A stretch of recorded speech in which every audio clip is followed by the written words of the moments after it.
typé sauvage. Mathieu Noël. À l'occasion de la sortie de son nouvel album Refuge, on est allé vous poser la question: qui est pour vous Jean-Louis Aubert? Jean-Louis. La rue Aubert, je connais, près de l'Opéra. Il a fait partie d'un groupe, mais je sais plus lesquels. Du groupe Indochine, si je dis pas de bêtises. Non, c'est l'autre, je me suis trompée. Téléphone. Ce qu'il a fait avec Téléphone, entre autres, c'est quand même une référence.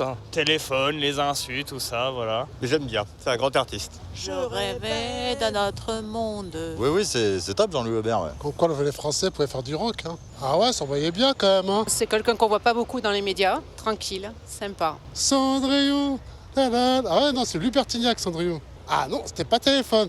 Voilà, c'est Lupertignac, Cendrillon. J'adorais les jingles, je sais plus sur quelle radio il faisait salut, c'est Jean-Louis Aubert. Et ça me faisait toujours délirer à chaque fois que j'entendais sa voix. C'est rock, c'est bien, c'est français, c'est chouette. Non, c'est vrai. Alors coucou Jean-Louis. C'est rock, c'est français, c'est chouette. Alors Jean-Louis Aubert, on me reproche parfois ma druckerisation en cours dans cette émission. On va faire très court. Pour moi, comme pour beaucoup, vous n'êtes pas un chanteur parmi d'autres, vous êtes un tournant dans l'histoire du rock. Il y a eu avant et après Téléphone, parce que pour la première fois avec Téléphone, le rock en français a sonné aussi bien que le rock en anglais. Comment vous expliquez cette alchimie? Qu'est-ce qui s'est passé là, cette année 76?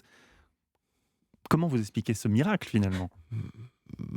C'est un peu comme Gutenberg qui a inventé l'imprimerie, quoi. Ah bah voilà, enfin une réponse immodeste que j'attendais.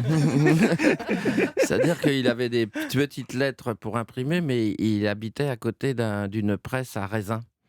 Donc il est allé coller les lettres sur la presse à raisin, mais s'il n'avait pas habité à côté de la presse à raisin, il n'aurait pas inventé l'imprimerie. Donc moi je suis allé en Californie et j'ai essayé de faire la manche dans la rue, mais quand je chantais en anglais, les gens s'arrêtaient avec des grands sourires, ils se mettaient à chanter, ils chantaient beaucoup mieux que moi en anglais, et ils connaissaient les paroles. Donc après je me suis mis à chanter Plaisir d'amour pour bien montrer que j'étais français, et je me suis dit en rentrant, j'ai une histoire à raconter, c'est des histoires de voyage, et deux, je vais m'inspirer de mon papa et je vais écrire en français. Et du coup, je pense que le secret, c'était peut-être un peu comme dans le rap, c'était de s'inspirer du langage parlé.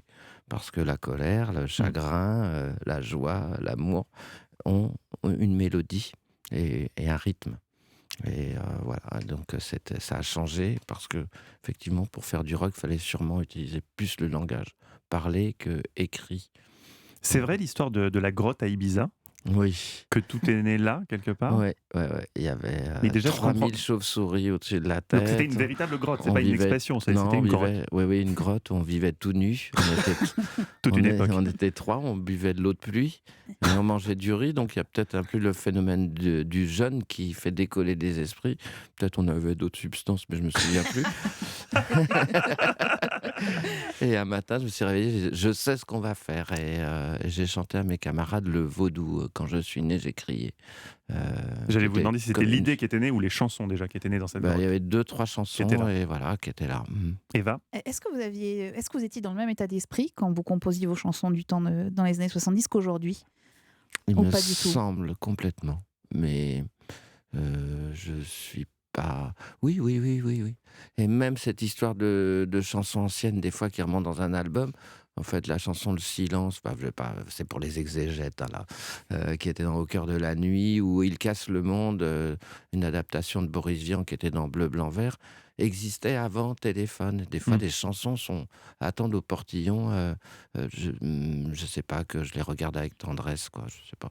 Pour user d'un euphémisme, on dira qu'on n'a pas détesté son nouvel album Refuge. Le nouveau Jean-Louis Aubert est disponible. Merci.